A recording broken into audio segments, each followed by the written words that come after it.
আলহামদুলিল্লাহ 65 নম্বর আয়াত থেকে ওয়া ইন্না লাকুম ফিল আনআমি লাইবরাহ, আল্লাহ তাআলা বলছেন তোমাদের পশুগুলোর মধ্যে গবাদি পশু, গরু, ছাগল, ভেড়া, মহিষ ইত্যাদি, এগুলোর মধ্যে তোমাদের জন্য অনেক শিক্ষা রয়েছে, অনেক কিছু শিক্ষণীয় রয়েছে। কি শিক্ষণীয় আছে সেগুলোর মধ্যে? মানুষের জন্য পশুর মধ্যে শিক্ষা আছে কি? পশুর থেকে লার্ন করতে হবে না, শিখতে হবে না, কিন্তু দেখো ওখানে কি আল্লাহর নিয়ামত আছে, কুদরত আছে, সেখান থেকে তুমি চিন্তা করার অনেক কিছু পাবে। অন্যতম প্রধান একটা জিনিসকে আল্লাহ তাআলা উল্লেখ করেছেন, নুসতিকুম মিম্মা ফি বুতুনিহি, আমি তাদের পেটের মধ্যে যা আছে ওইটা তোমাদেরকে পান করাই। তাদের পেটে কি আছে? সুবহানাল্লাহ। এই দুধ কেমনে সেখান থেকে বের হয়? আর কোন জায়গা থেকে দুধ বেরিয়ে আসে? মিমবাইনি ফারসিন ওয়া দাম, ওখানে পানি জাতীয় জিনিসের মধ্যে তো কি আছে? তাদের ময়লা আবর্জনা, প্রস্রাব পায়খানা আছে একদিকে, আর বাকিটা আছে রক্ত। এগুলো তো পানি জাতীয় জিনিস। ওখান থেকে 3 নম্বর পানি জাতীয় জিনিস আবার এই দুধ কেমনে বাইর হলো? কোথায় থাকে, কেমনে থাকে? পশুকে কাটলে তো রক্ত বের হবে, আর আছে কিছু ময়লা আবর্জনা পেটের ভিতরে, ইন্টেস্টাইনের ভিতরে যেগুলো আছে, নাড়ি ভুঁড়ির ভিতরে। এটা কোন জায়গায় থাকে সাদা দুধটা? বলেন তো দেখি কেমনে থাকে এটা? আল্লাহু আকবার। আমরা তো কত দুধ খেলাম, কয়দিন চিন্তা করেছি এগুলো। এই দুধের রংটা এত সাদা,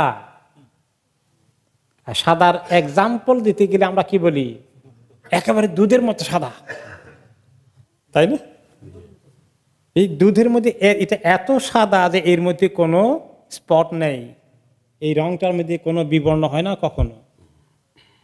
কথা তো ছিল পাট থেকে আসলে রক্ত টক্ত এগুলো দিয়ে এরকম করে কিছু আসবে, অথবা প্রস্রাব যেভাবে আসে, পায়খানা যেভাবে আসে, ওগুলোর মতো কিছু আসবে, নাড়ি ভুঁড়ি থেকে। কোনোটাই নাই, এত পিওর, এত ক্লিন। তো এই যে আল্লাহ বের করে আনলেন, কি কুদরত আল্লাহ তাআলার! এটা চিন্তার বিষয় নয় কি? যে আল্লাহর কি আজীব কুদরত আছে মাবুদের। কোনো মেশিন সেখানে চলছে না, আল্লাহর কুদরতের মেশিন কিভাবে ফিট করে দিয়েছেন। মেশিন চলে তো আমরা দেখি যে একটা যন্ত্র আছে, ওটা মাঝে দিয়ে বের হয়। কোনো যন্ত্র তো আল্লাহ ফিট করে ভিতরে দেন না, এরকম কিছু ন্যাচারালি আসছে, হ্যাঁ, বাট দিয়ে এভাবে আসছে। তো সেটা লাবানান খালিসান সাইগান লিশারিবিন, সেই যে দুধ খালিস, পিওর একটা জিনিস, আর এটা অনেক বেনিফিশিয়াল। এই দুধের মধ্যে যত খাদ্য উপাদান মানুষের জন্য দরকার, পজিটিভ যত খাদ্য উপাদান দরকার, সবগুলো আছে, আল্লাহ সব রাখছেন এখানে। আমাদের শরীরের স্বাস্থ্যের জন্য, শরীর যে ক্ষয় হয়, ক্ষয় পূরণের জন্য যাবতীয় বিষয়গুলো এই দুধের মধ্যে আছে। এটা অত্যন্ত দামি একটা খাবার, একটা পানীয়। আবার সাইগান, সাইগান অর্থ হলো যে সাহলুল মুরুর ফি হালকিহিম, যে এটা পান করতে কোনো বাধা নাই, একদম ইজিলি পান করা যায়। একটা ড্রিঙ্কের মতো খুব ইজিলি পান করা যায়, এমন নয় যে এমন একটা জিনিস খেতে অনেক কষ্ট করা লাগে, ভাত খেতে অনেক চাবাতে হয়। আমার এক ওস্তাদ ছিলেন, সব কাজেই কষ্ট আছে, ভাত খাইতেও কষ্ট আছে, প্রতি লোকমায় হাঁ করা লাগে। শুধু হাঁ করলে হয় না, ঢুকে আবার চাবাইতে হয় অনেকক্ষণ। তো এখন এই দুধ খেতে সুবহানাল্লাহ, ঢক ঢক করে ঢেলে দিলেন, বাস ভিতরে চলে গেল, মাশাআল্লাহ। চাবানোটা লাগে না কিছু।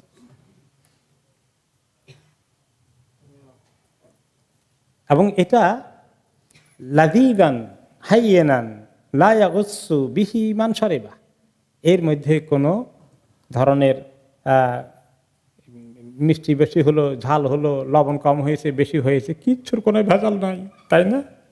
এত রেডিমেড একটা ড্রিঙ্ক, এত উপকারী একটা জিনিস, এত সহজলভ্য একটা জিনিস। তারপরে আল্লাহ তাআলা বলছেন যে এইটা তোমরা দেখলে, পেলে, খেলে, পান করলে, এর মধ্যে কি তোমাদের শিক্ষা আছে না? অনেক শিক্ষণীয় আছে যে আমার আল্লাহর কত কুদরত আছে, কত ক্ষমতা তার আছে, আর কত নিয়ামত তিনি আমাদের জন্য ইজিলি অফার করেছেন, অ্যাভেলেবল করে দিয়েছেন। وَمِن ثَمَرَاتِ النَّخِيلِ وَالْأَعْنَابِ تَتَّخِذُونَ مِنْهُ سَكَرًا وَرِزْقًا حَسَنًا।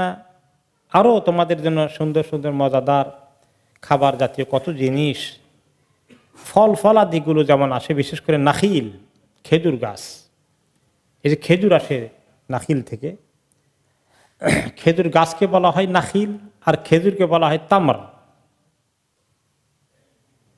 তো নাখিল থেকে তোমরা যেটা পাও, এটা নাখিল কিন্তু পাম ট্রি অরিজিনালি।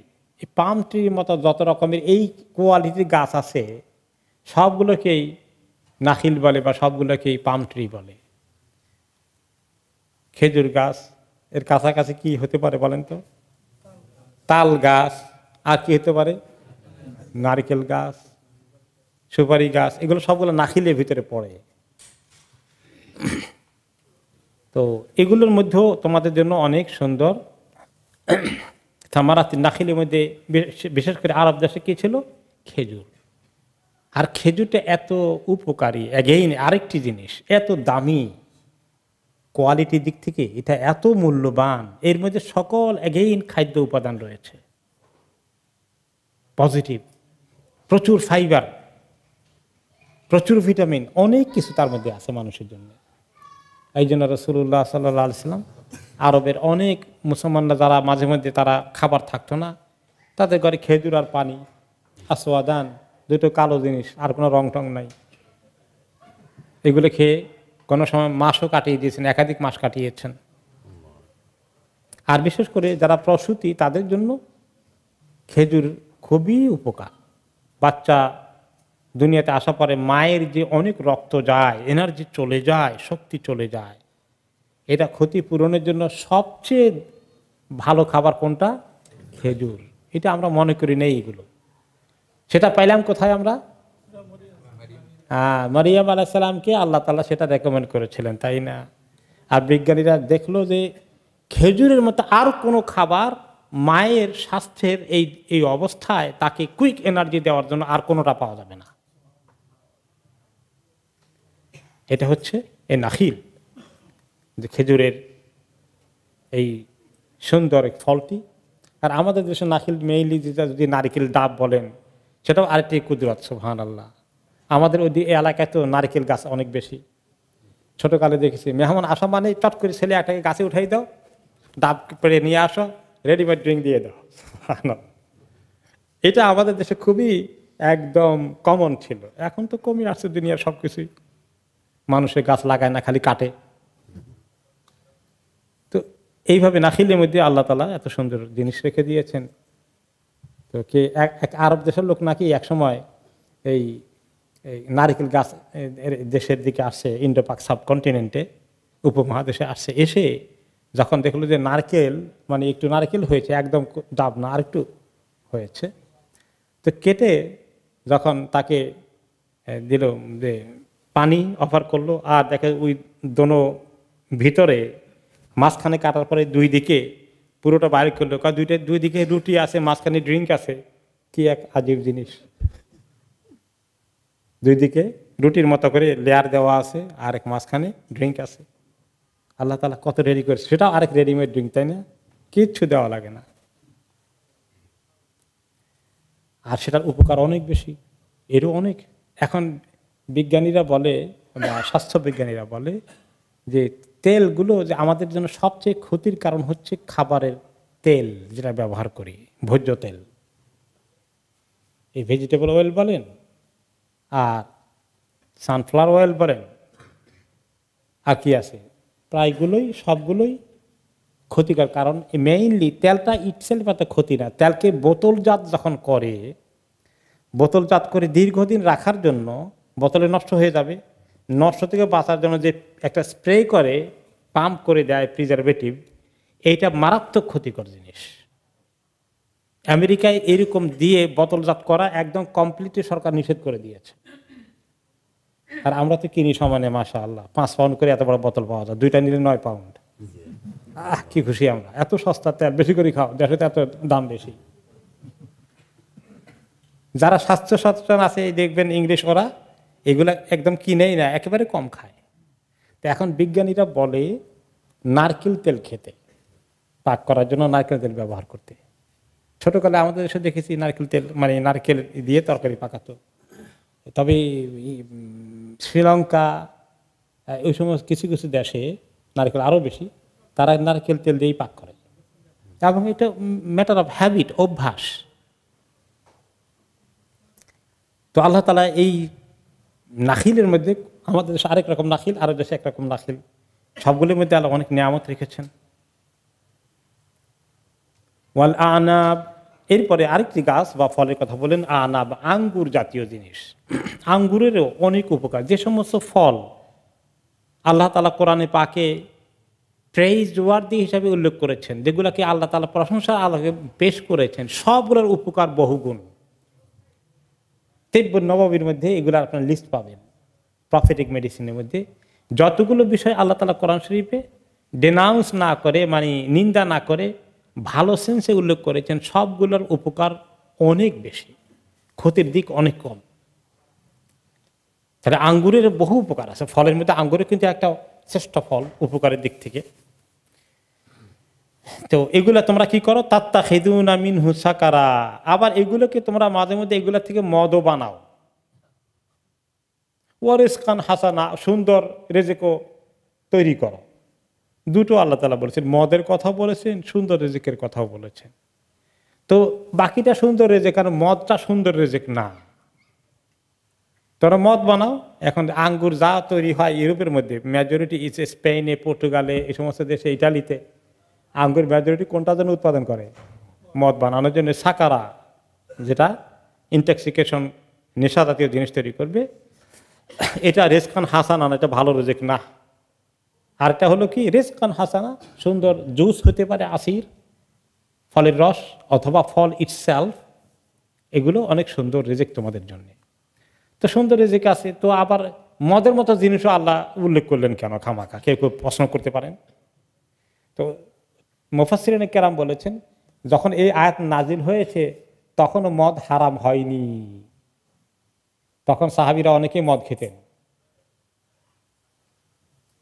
তো এই জন্য তখন এটা আল্লাহ তাআলা উল্লেখ করে দিয়েছেন।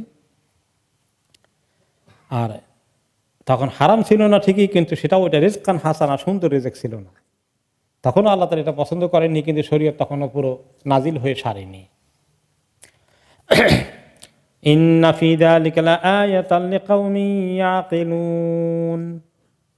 এই সব বিষয়ের মধ্যে, এই যে পশুর কথা বলা হলো, দুধের কথা বলা হলো, বিভিন্ন সুন্দর দামি দামি ফলগুলো, এগুলোর এত সুন্দর রিজেকের কথা বলা হলো, কেমনে এগুলো তৈরি হয়ে আসে, এত সুন্দর জিনিস মাটির থেকে বেরিয়ে এসে এত সুন্দর, এত মিষ্টি, খেজুর এত মিষ্টি, আঙ্গুর এত মিষ্টি। গাছের নিচে কি এতগুলো চিনি দেওয়া থাকে যে টানবে, টানি তারপরে আমাদেরকে দেবে? কিচ্ছু নাই, কিছুই না। এই মাটির মধ্যে কেমনি, কোথায় এত মিষ্টি পায় রস? চিন্তা করে দেখো না কেন, এগুলোর মধ্যে কত বড় আয়াত আছে, প্রমাণ আছে, দলিল আছে, সাইন আছে, যে যারা চিন্তা করতে চায় কে সৃষ্টি করলেন, তার কত কুদরত, কত ক্ষমতা, আর তিনি আমাদের কল্যাণের কথা চিন্তা করে কত রকম নিয়ামত আমাদেরকে দিলেন,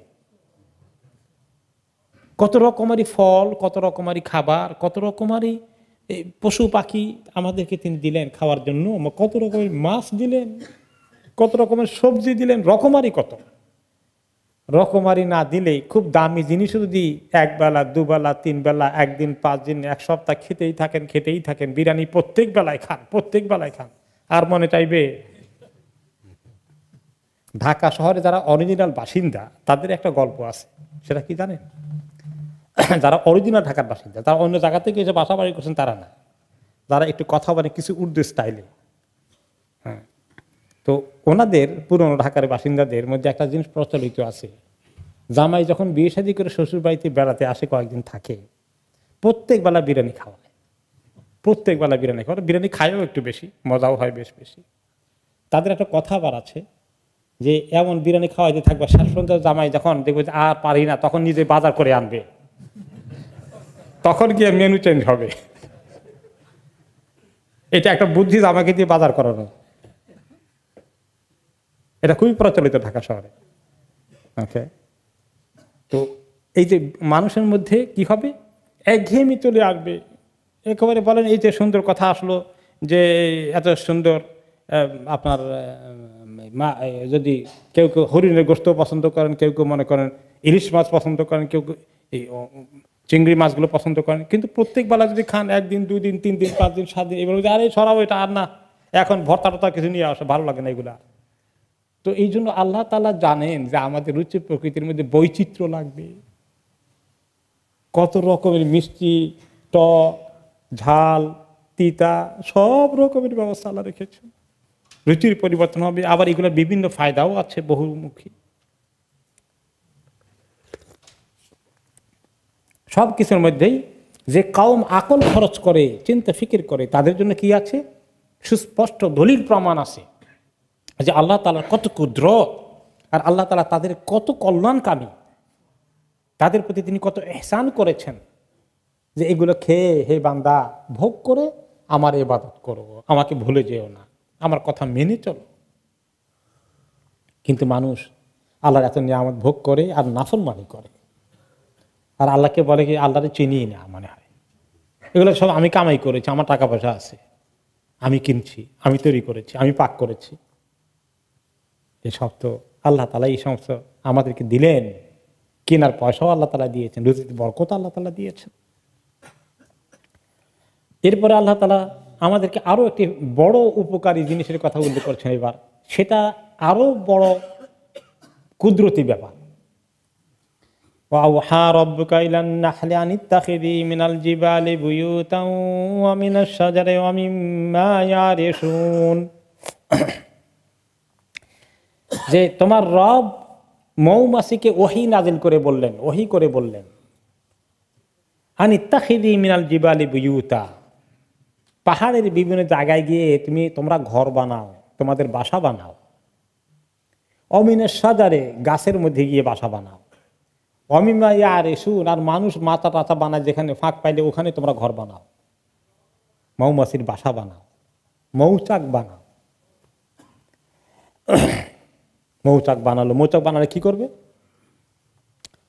সুম্মা কুলি মিন কুল্লিস সামারাত, এরপরে বিভিন্ন ফুল থেকে খাও, রস আস্বাদন করো, ফুলের মধ্যে বসে বসে রস নাও। ফাসলুকি সুবুলা রাব্বিকি যুলুলা, আর তোমার রব তোমাদের জন্যে যে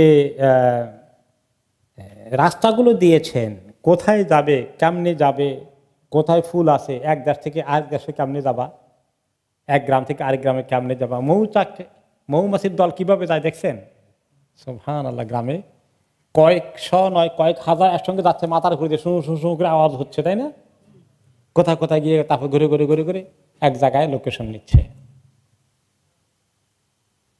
এবং এটা আল্লাহ তাআলা বলেন যে সুবুলা রব্বিকে, তোমার রব এগুলো তোমাদের জন্য প্রোগ্রাম করে দিয়েছেন, ঠিক করে দিয়েছেন কোথায় যাবা।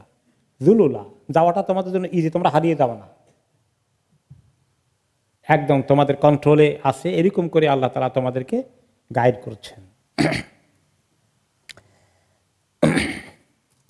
এই যে ওয়াওহা রাব্বুকা ইলান নাহল, আপনার রব নাহাল মৌমাছিকে ওহী করলেন। কি ওহী করে, কি ওহী বললেন আল্লাহ তাআলা, কেমনে পাঠালেন, কোন জিবরাইল আলাইহিস সালাম কোন ওহী নিয়ে আসলো নাকি তাদের কাছে। ওহী মনের ভিতরে, তাদের ভিতরে আল্লাহ তাআলা ন্যাচারালি দিয়ে দিয়েছেন এই চেতনা, এই ডিউটির কর্তব্য পরায়ণতা। তারা বসে থাকতে পারবে না, তাদের কাজ আছে, তারা কাজ করতে হবে, তারা এই ফুল থেকে নিতে হবে এবং মৌচাকে এগুলা রাখতে হবে, এরপরে একটা প্রক্রিয়ার মাধ্যমে এগুলো মধু হবে, এরপরে তারা বসে বসে এগুলা অনেক মজা করে খাবে, তাই নাকি? আহা, তারা খাবে না, তারা জানে তারা খাবে না, এটা কেন করে? আল্লাহু আকবার। কি বাহিনী আল্লাহ লাগিয়ে দিয়েছেন আপনার জন্যে, কত দামি জিনিস। তারা কাজ করছে আর করছে আর করছে। পৃথিবীতে কি পরিমাণ মৌমাছি কাজ করছে, কি পরিমাণ মধু জমা হচ্ছে, সারা পৃথিবীতে যদি জমা করেন কত টন হবে এভরিডে প্রোডাকশন। আল্লাহর এই মিলিয়ন বিলিয়ন শ্রমিক দিন রাত কাজ করছে কাদের খেদমতে? আমাদের খেদমতে। আশরাফুল মাখলুকাতে আল্লাহ তাআলা এত সম্মানিত করেছেন, এত মাখলুক লাগিয়ে দিয়েছেন তাদের খেদমত করার জন্যে। যেগুলো খাও আর আমার শুকর আদায় করো, আমার প্রতি কৃতজ্ঞতা প্রকাশ করো, আমার কথা মেনে চলো। হে মানুষ, তোমাদেরকে সৃষ্টি করেছে আমার ইবাদত করতে, আর এই গুরুত্বপূর্ণ কাজটাই মানুষ করে না, এত নাফরমান হয়ে যায় মানুষ। ওয়াহি, তাহলে ওয়াহি অনেক রকম আছে। নবীদের কাছে যে ওয়াহি আসে সেটা আল্লাহ তাআলার কালাম পৌঁছে দেওয়া, আর আল্লাহর পক্ষ থেকে ইলহামকে ওয়াহি বলা হয়, তাদের মনে ধারণা সৃষ্টি হয়ে যাওয়া। এই জন্য মুসা আলাইহিস সালামের ব্যাপারে হাদিসে এসেছে তার মাকে আল্লাহ তাআলা ওহী করেছেন। তো কেউ কেউ বলছে যেহেতু ওহী কথা বলছে তাহলে তো উনি বোধহয় নবী ছিলেন। এই কথা কোনো ওলামায়ে কেরাম কখনো একমত হন নাই। সেটা ওইরকম ওহী না। ওনার মনের ভিতরে আল্লাহ তাআলা এই একটা চেতনা, একটা ধারণা দিয়ে দিয়েছেন ওনাকে এই কাজ করতে হবে। এই মুসা আলাইহিস সালামকে ছোট্ট একটা বাক্সের মধ্যে ভরে ভাসে যেন ছেড়ে দিতে হবে দরিয়ার মধ্যে। এই ধারণা আল্লাহ তাকে দিয়ে দিলেন। তো এইভাবে এই ওয়াহি আসছে এখানে। নবীদেরকে যেভাবে ওয়াহি পাঠানো হয় জিবরিল আলাইহিস সালামের মাধ্যমে, ওই রকম নয়। তাদেরকে আল্লাহ তাআলা এই চেতনা দিলেন যে কীভাবে কোথায় বাসা বাঁধতে হবে, মৌচাক বানাতে হবে, একটু উঁচু থাকবে তার নিচে তারা লোককে এটা বানাবে, এরকম একটা কায়দা আল্লাহ তাদেরকে শিখিয়ে দিয়েছেন। তাদের কোনো ট্রেনিং লাগে না, বাই নেচার তাদের ভিতরে ফিতরাতান এই জিনিসটা তাদের মধ্যে চলে আসে, তারা এটা করতে থাকে। অমিম্মা ইয়ারেসুন, আর এই মাতা জাতীয় কিছু তারা বানালে, কোনো স্ট্রাকচার থাকলে সেখানেও করতে পারো। অতঃপর সুম্মা কুলি মিন কুল্লি সামারাত, তোমরা যত রকমের ফল ফুল আছে সবগুলো থেকে খাও ফলাদি। মিন কুল্লি সামারাত মানে রকমারি, শুধু এক রকমের না, ভ্যারাইটিস অফ দ্য ফ্রুটস থেকে যদি হয়, ভ্যারাইটিস অফ দ্য ফুল থেকে যদি হয়, তাহলে সেই মধুটার কোয়ালিটি অনেক হাই হবে। কারণ এখানে অনেক রকমের উপকরণ ঢুকেছে, মোর কম্প্রিহেন্সিভ ট্রিটমেন্ট হবে। যদি কোনো কোনো সময় সেদের হানি কোয়ালিটি হাই হয়, সরিষার থেকে নেওয়া মধু সেটার কোয়ালিটি কোনো কোনো দিক থেকে ভালো হয়, কিন্তু আসলে সেদের মানে বড়ই গাছ, এটার মধুটা অনেকগুলো উপকার আছে, হাদিসে এটার ব্যাপারে উল্লেখ করা হয়েছে কিছু কিছু ক্ষেত্রে। কিন্তু জেনারেলি আল্লাহ তাআলা যেখানে বলেছেন মিন কুল্লি সামারাত, সকল রকমের ফল ফুল থেকে নাও, সেই হিসাবে ভ্যারাইটিস বেশি হলে এটার উপকার বেশি হতে পারে, কারণ এখানে মোর উপাদান ঢুকেছে, মোর এলিমেন্টস অফ মানে বেনিফিট এখানে পাওয়া যাবে। তারপরে ফাসলুকি সুবুলা রাব্বিকা দুলুলা, এখন যে গেল কত দূর যায়, অনেক দূর যায়, অনেক সময় গিয়ে তারা হারিয়ে যাবে না। কোনখান দিয়ে গিয়েছিল, তার মৌচাক কোথায় তার মনে আছে, ঠিক মতো আসবে।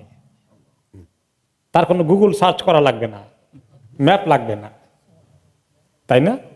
ঠিক মতো আসবে। একটা মৌচাকের মধুও তার মৌচাককে মিস করবে না, এবং সে আরেক মৌচাকে ঢুকবে না, তারটার মধ্যেই আসবে। কারণ আল্লাহ তাআলা একদম প্রোগ্রাম দিয়ে দিয়েছেন, ফাসলুকি সুবুলা রাব্বিকি দুলুলা, তুমি চলতে থাকো, তোমার রবের ড্র করা, দেখিয়ে দেওয়া, বাতিয়ে দেওয়া, ধারণা দিয়ে দেওয়া, একদম তোমাদের জন্য, তোমাদের কন্ট্রোলে থাকবে, তোমরা হারিয়ে যাবে না, প্ল্যান করে দেওয়া, এই রাস্তা দিয়ে তোমরা যাবে আর আসবে। ইয়াখরুজু মিন বুতুনিহা শারাবুম মুখতালিফুন আলওয়ানুহু ফীহি শিফাউন লিন্নাস। এই যে ফল, ফ্রুটের রসটা খেলো, গিয়ে তার পেটের ভিতরে যখন ঢুকলো, ঢুকে এখন এটা এই তার পেটের মেশিন থেকে বের হয়ে আসছে লালার মতো কিছু একটা, কিন্তু এই লালাটা দামি লালা, তার পেট থেকে বুতুনিহা শারাবুন, এক চমৎকার শারাব, একটা পানীয় মধু বেরিয়ে আসলো, সেইখানে রাখে। এই ফুলের এই রসটা মৌমাছি নিল, তার পেটে ঢুকালো, এরপরে যখন বের করে দিল এই মধু হয়ে গেল। এখন আপনি যদি অরিজিনালি ফুলের ওখানে গিয়ে ফুলকে খুব স্কুইজ করে জুস কিছু বের করে ফেলেন, এগুলা মধু হবে? কিছু কাজে লাগবে? আপনি খান দেখি আপনার পেট থেকে কি বাইরে হবে? আল্লাহু আকবার। তাদের পেট থেকে শারাবুন বের হবে। কত দামি শারাব, কত দামি পানীয়। মুখতালিফুন আলওয়ানহু, কত রকমারি রঙের হয়। কোন মধু হয় একটু লালচে, কোন মধু হয় একটু গাঢ় কালো, কোনটা হয় একটু মেটে রঙের, কোনটা হয় একটু সাদা, অনেক ব্রাইট কালারের হয়, কোনটা একটু ডার্ক কালারের হয়, রকমারি কালারের হয়। ডিপেন্ড করে কোন ধরনের ফুল থেকে নিয়েছে, ডিপেন্ড করে কোন ধরনের মৌমাছির আবার কিছু জাত আছে, কোনো জায়গায় ছোট কোনো জায়গায় বড়, কোন ফুল, এটা অনেক বড় ফ্যাক্টর হয়ে যায়। তো রকমারি কেন করেছেন আল্লাহ তাআলা? রকমারির মধ্যেও ফায়দা আছে। কোন মধুর কোন দিক থেকে কোন কাজের জন্য ওই মধুটার বেশি উপকার, আবার কোন রোগের জন্য আরেক মধুটার বেশি উপকার।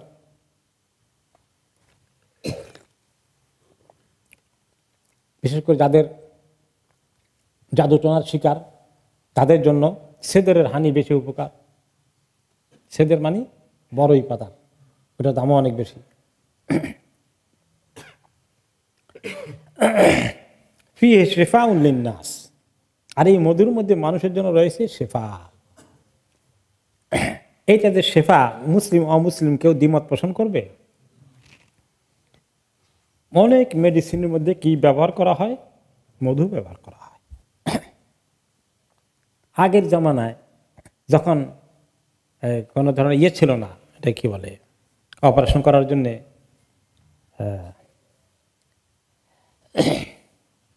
অ্যান্টিসেপটিক অথবা অ্যানেস্থেটিকের কিছু কাজও করে। তাছাড়া মনে করেন অপারেশন করলে তো ইয়ে হয়ে ইনফেকশন হয়ে যাবে, যে ইনফেকশন না হওয়ার জন্য এই মধু কাজ করে। কোন কোন বনাঞ্চলে, বেদুইন পল্লী এলাকায়, যেখানে ডাক্তার ইত্যাদি রকমের অ্যান্টিবায়োটিক ওই জাতীয় অথবা কি বলে যে ইনফেকশন বন্ধ করার জন্য যে সমস্ত ওষুধ পাওয়া যায় না, তারা মধু দিয়ে সব চালায়।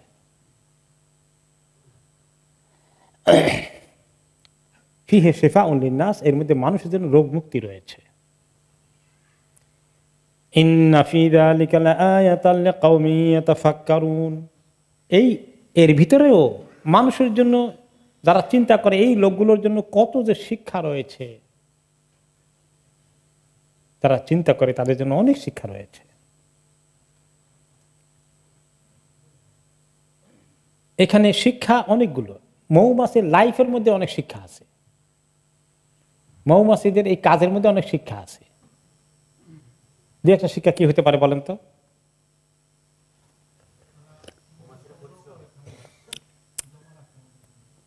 ও নিজেরা না খেয়েও আরেকজনের জন্য জমাতে পারে, আরেকজনের উপকার আরেকজনের কাজ করে দেয়। আচ্ছা, এটা তো পাওয়া গেল। আর কি আছে? অনেক পরিশ্রমী, এত কাজ করে। 3 নম্বর বলেছেন ডিসিপ্লিন, ইউনিটি, আনুগত্য। তাদের রানী আছে, আর কি আছে? হ্যাঁ হ্যাঁ, আমির, জামা, এটা ডিসিপ্লিন, এভরিথিং তারা মেনটেন করছে। মানুষের জন্য এখানে শিক্ষা আছে।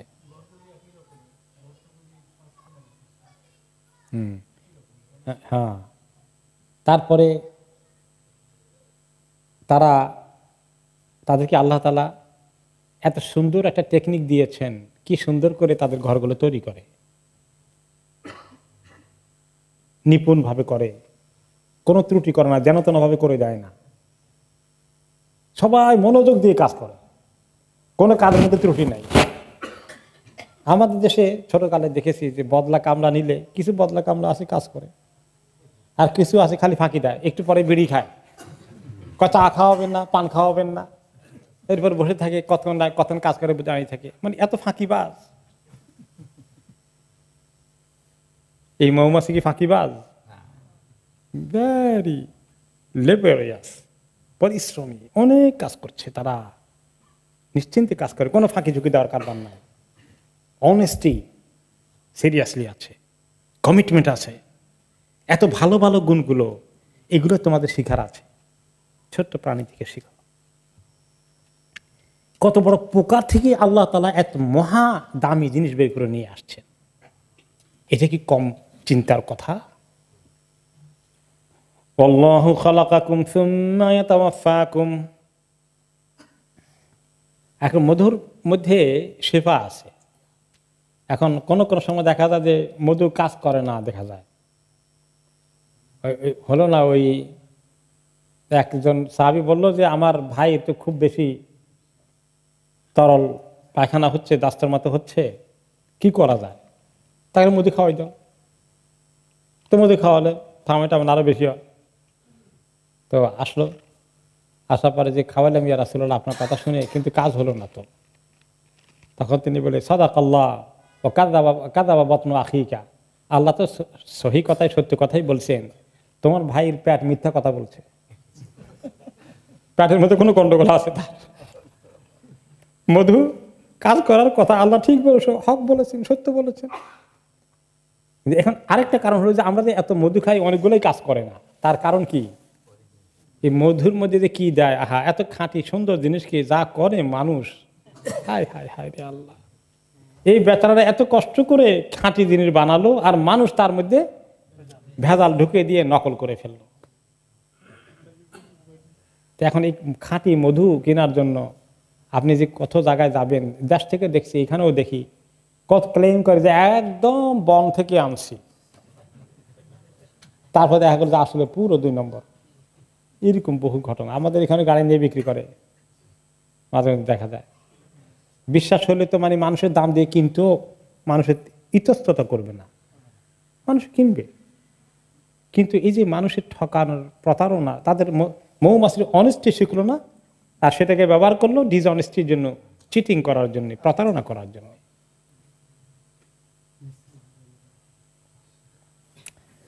আল্লাহু খালাকাকুম সুম্মা ইয়াতাওয়াফাকুম, সবগুলো বলে এবার আল্লাহ তাআলা বলছেন আল্লাহ তাআলা তোমাদেরকে সৃষ্টি করেছেন, আর তিনি তোমাদেরকে মৃত্যু দান করবেন। তো কাজেই এই যে জন্ম আর মৃত্যুর মাঝখানে যে সময়টা পেয়েছ, আমি কেন সৃষ্টি করেছি সেটা একটু মনে রেখো। কেন সৃষ্টি করেছেন? ওয়ামা খালাকতুল জিন্না ওয়াল ইনসা ইল্লা লিয়াবুদুন তাবারাকাল্লাযী বিয়াদিহিল মুলকু ওয়া হুয়া আলা কুল্লি শাইইন কাদির আল্লাযী খালাকাল মাউতা ওয়াল হায়াতা লিয়াবলুয়াকুম আইয়ুকুম আহসানু আমালা। পরীক্ষা করে দেখবেন তোমাদেরকে দুনিয়ার মধ্যে ঘাত প্রতিঘাত, সংগ্রাম মুখর জিন্দেগি দিয়ে, সুখ দুঃখ, বিপদ আপদ, সুখ শান্তি সবগুলো দিয়ে পরীক্ষা করে দেখবেন কার আমলটা সুন্দর করে আমার কাছে আসছে। তো এই আল্লাহ তাআলা তোমাদেরকে সব নিয়ামত দিলেন, হায়াত দিলেন, আর এই সব নিয়ামতগুলো দিলেন, এগুলো ভোগ করে আল্লাহ তাআলার যে পারপাসে তোমাদেরকে সৃষ্টি করেছেন সেই কাজটা করে আসো। তাহলে তোমার জন্য আল্লাহর কাছে বিশাল নিয়ামত রয়েছে। এখন জন্ম মৃত্যুর মাঝখানে আবার হায়াত সবার সমান না। অমিকুম মান ইউরাদ্দু ইলা আরদালিন উমরি লিকাই লা ইয়ালামা বা'দা ইলমিন শাইআ ইন্নাল্লাহা আলিমুন কাদির।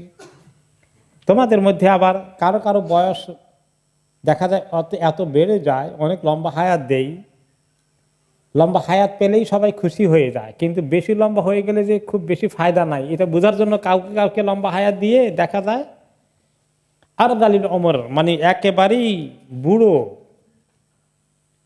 জয়ীফ যখন হয়ে যায় তখন তার আর সেন্স কাজ করে না, ডিমেনশিয়া হয়ে যায়।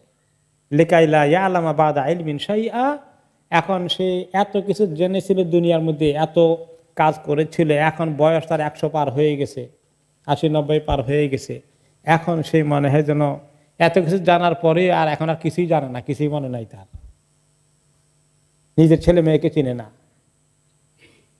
নিজের মেয়েকে বলে আপনি কোন জায়গা থেকে আসছেন? মেয়ে বলে, আরে আমার মা আমাকে এভাবে বলে, জীবন সে হয়ে গেছে এরকম। এই অবস্থা। কাজেই তোমরা যে খালি তোমাদের বেশি বেশি দরকার, হায়াতও বেশি দরকার, সবকিছু বেশি দরকার, বেশি হয়ে গেলে কতদূর এনজয় করতে পারবা, তারপরে বেশি এনজয় করতে পারবা না। তো কাজে খুব বেশি দিন আফসোস করো না। নবী করিম সাল্লাল্লাহু আলাইহি ওয়াসাল্লাম আল্লাহ তাআলার কাছে আরযালিল উমর থেকে পানা চেয়েছেন যে আল্লাহ আমাকে এমন বয়সে নিয়ে যাবেন না যাতে আমি একেবারে অকেজো হয়ে যাই, আমি ভুলে যাই, আমাকে সবাই লুক আফটার করা লাগে, এই অবস্থায় আল্লাহ আমাকে নিয়েন না। এই জন্য আল্লাহ তাআলা ওনাকে শরীরে সামর্থ্য থাকা অবস্থায় সম্মানের সাথে নিয়ে গেছেন। ইন্নাল্লাহা আলিমুন কাদির, আল্লাহ তাআলা সবকিছুই করতে সক্ষম। বুড়ো হয়ে গেলে মানুষ তখন শিশুর মতো হয়ে যায়, তাই না? এক কথা 10 বার বলে, বারবারই জিজ্ঞাসা করে, নিজে চলতে পারে না। শিশুকে যেভাবে মা বাবা টয়লেটে নিয়ে দিতে হয়, ক্লিন করতে হয়, এখন বুড়ো মানুষকে এরকম করা লাগছে। কি বিপদের কথা! আল্লাহ আমাদেরকে এই অবস্থা থেকে নাজাত দান করুন। আল্লাহুম্মা ইন্না নাসআলুকাল আফওয়া ওয়াল আফিয়া, আল্লাহুম্মা ইন্না নাউযু বিকা মিন আরযালিল উমর। কর্মের উপরে বোঝা না হওয়া থেকে আল্লাহ আমাদের সবাইকে বাঁচিয়ে দিন। ইন্নাল্লাহা আলিমুন কাদির। তো কাজে তোমরা জানা উচিত, তোমরা তোমাদের জ্ঞান থাকলেও জ্ঞানের বেশি বড়াই করো না। তুমি খুব বুদ্ধিমান, বুদ্ধির বড়াই করো না। তুমি আবার কিছুদিন পরে দেখবা যে তুমি শিশু হয়ে যাচ্ছ যদি বেশি দিন থাকো। আর আল্লাহ হচ্ছেন সর্বজ্ঞানী, আলিম, মহাজ্ঞানী, কাদির, আর সব কিছু করতে তিনি সক্ষম। ওয়াল্লাহু ফাদ্দালা বা'দাকুম আলা বা'দিন ফির রিজক ফামাল্লাযীনা ফুদ্দিলু বিরাদ্দি রিজকিহিম আলা মা মালাকাত আইমানুহুম ফাহুম ফীহি সাওয়া আফা বিনি'মাতিল্লাহি ইয়াজহাদুন।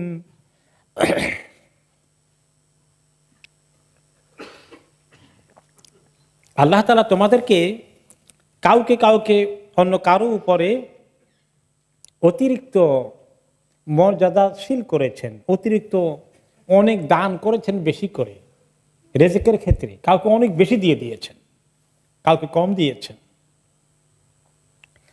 আর যারা বেশি পেয়েছে তারা কিন্তু এই কাজ করে না যে বেশি করে পেলে তাদের রিজিক থেকে তাদের কৃতদাস দাসী, যাদের তখন কৃতদাস দাসী ছিল, তাদেরকে শেয়ার করবে, ভাগ করে দিয়ে দিবে, এরকম করে নাকি? আর তোমরা কেউ এরকম করো না। তোমাদের কৃতদাস দাসী থাকলে, তোমাদের চাকর বাকর থাকলে তাদেরকে দাও না। আর আমি তো তোমাদেরকে দিয়ে দিলাম, আমি দিতে তোমাদেরকে কার্পণ্য করিনি, তোমাদের কাউকে কাউকে এমন ভাসিয়ে দিয়েছি, একেবারে হয়তো বেশি দিয়েছি। কেউ কেউ আছে এমন, মাশাআল্লাহ, অল্প সময় অনেক বরকত আল্লাহ দিয়ে দিচ্ছেন তার রুজি রোজগারের মধ্যে। চিন্তাই করতে পারেনি যে এত সকাল 5 বছরে এত টাকা জমা করে ফেলবে, 10 বছরে আল্লাহ তাকে এত দিয়ে দিবেন। তো এই যে তোমরা এত পাও, কে দিল তার কথা কি মনে করো? কিছু দিয়ে এমন শক্ত করে ধরো, কাউকে দিতেও চাও না সহজে কিছু, আমার আমার আমার আমার। কিন্তু আল্লাহ তাআলা বলেছেন দিয়ে পরীক্ষা করে দেখি কতটুকুন তুমি গরিব, মিসকিন, অসহায় মানুষ আল্লাহর রাস্তায় কি পরিমাণ খরচ করা, একটু পরীক্ষা করে দেখি আর কি। যাকে আল্লাহ বেশি করে দিয়েছেন সে যদি এরকম দান খয়রাত করে, তাহলে সেই লোকটাই প্রকৃত বুদ্ধিমান এবং জ্ঞানী। আর যে আমার আমার করে কৃপণতা করে ধরে রাখলো, সেই ব্যক্তি মূর্খ, বোকা। এত সম্পদ পাহারা দিয়ে রেখে গেল, সে যে এত সম্পদ বানালো সে কি সব খেতে পারবে? যারা বিলিয়নিয়ার তারা কত কত অংশ নিজে এনজয় করবে? 50% করবে? 20%ও করবে না। খালি জমা করবে, খালি জমা করবে, খালি মিলিয়ন থেকে বিলিয়ন হচ্ছে, বিলিয়ন থেকে ট্রিলিয়ন হবে। আর তারপর একদিন চট করে মরে যাবে। এখন এগুলো তার ছেলে মেয়ে থাকলে ভাগাভাগি করবে, কামড়াকামড়ি করবে, না থাকলে গভর্নমেন্ট নিয়ে যাবে। এই হলো অবস্থা। এগুলো এত পাওয়ার পরেও আল্লাহ শুকর আদায় করে না। আফা বিনিআমাতিল্লাহি ইয়াজহাদুন। এত নিয়ামত পাওয়ার পরে মানুষগুলো কি আল্লাহ তাআলার কৃতজ্ঞতা করতে অস্বীকার করে? কৃতজ্ঞতা করতে চায় না, কৃতজ্ঞতা প্রকাশ করে না, অকৃতজ্ঞ হয়ে থাকতে চায়। এই জন্য যাকে যত আল্লাহ তাআলা যেদিক থেকে বেশি দিয়েছেন আল্লাহ দেখতে চান যে তিনি দুটো কাজ করেন, একটা আল্লাহ তাআলার প্রতি কৃতজ্ঞতা প্রকাশ করেন, সুযোগ হলেই শুকর আদায় করেন, আলহামদুলিল্লাহ আল্লাহ তুমি আমাকে অনেক দিয়েছ, তুমি আমাকে সুন্দর স্বাস্থ্য দিয়েছ আল্লাহ আলহামদুলিল্লাহ, তুমি আমাকে ধন দিয়েছ, তুমি আমাকে মান দিয়েছ, তুমি আমাকে জ্ঞান দিয়েছ আলহামদুলিল্লাহ। আর এগুলোকে কাজে লাগানো, আল্লাহর কাজে লাগানো, মানুষের উপকারে লাগানো, এই দুটো জিনিস আল্লাহ তাআলা চান। তাহলে সত্যিকার অর্থে আল্লাহ তাআলার কৃতজ্ঞতা প্রকাশ করা হলো, শুকরিয়া জানানো হলো। আর যে ব্যক্তি এগুলো করে না, শুকরিয়াও জানায় না, আর এগুলোকে ভালো কাজে লাগায় না, ব্যবহার করে না সেভাবে, সেই ব্যক্তি অকৃতজ্ঞ থেকে গেল।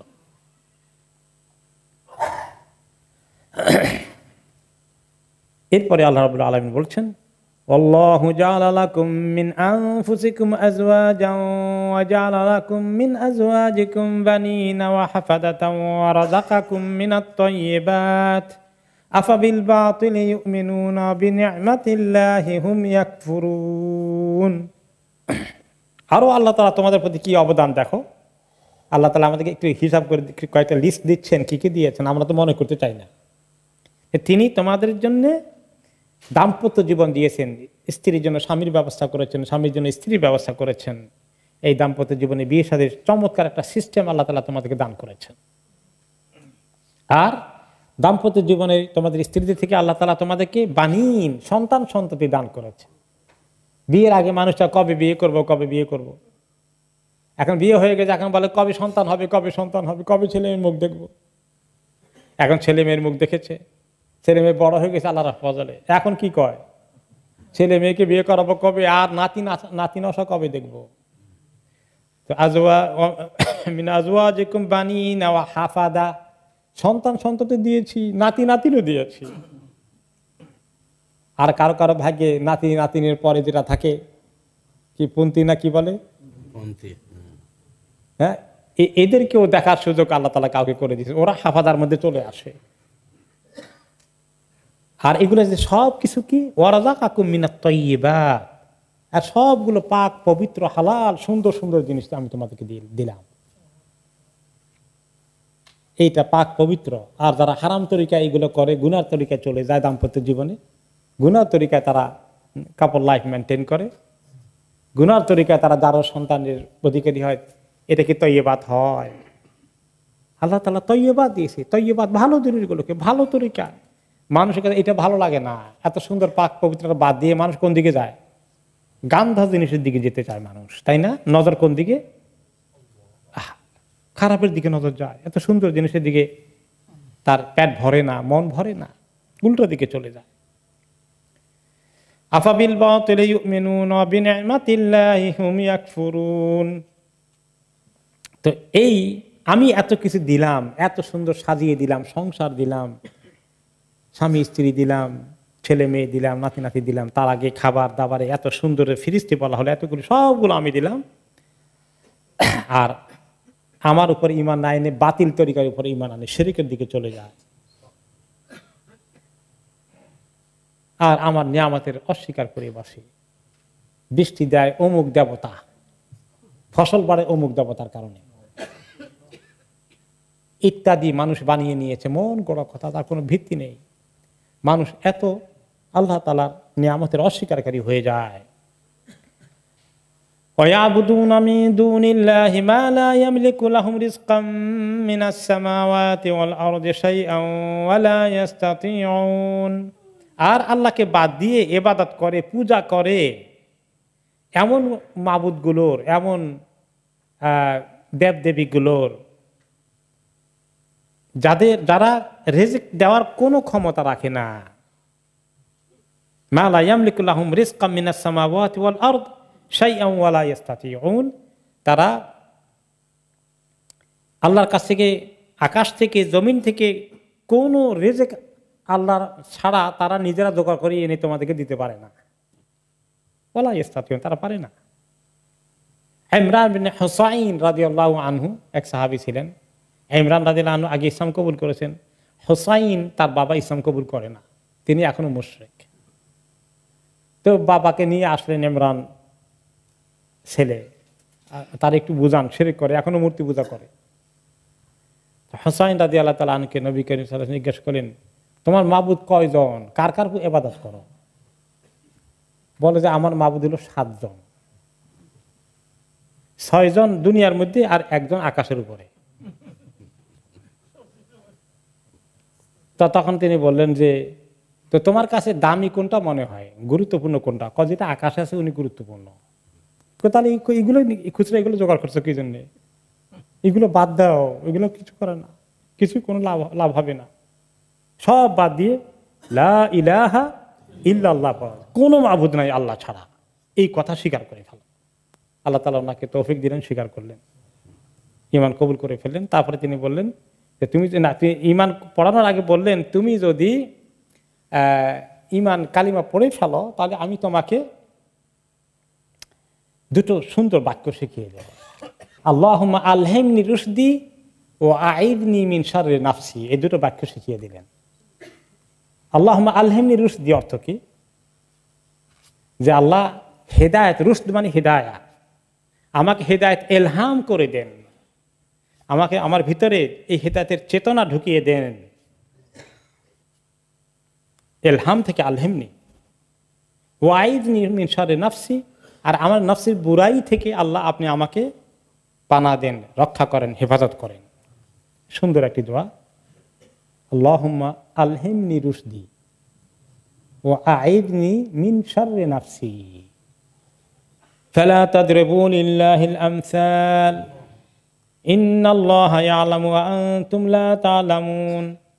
আল্লাহর জন্য এই সমস্ত উল্টাপাল্টা এক্সাম্পল তোমরা ঠিক করো না, যে আল্লাহর সঙ্গে এরকম শরীক আছে, যে আল্লাহ তো প্রধান মাবুদ, তবে অনেক ছোটখাটো মাবুদ আছে, কেউ বৃষ্টির দায়িত্ব পালন করেন, কেউ সন্ততি দেওয়ার দায়িত্ব পালন করেন, এগুলা খবরদার এগুলো করো না, সব আল্লাহ তাআলা একলাই করেন। ইন্নাল্লাহা ইয়ালামু ওয়া আনতুম লা তা'লামুন, আল্লাহ তাআলাই করেন, আল্লাহ সব কিছু জানেন, তোমরা কিছুই জানো না।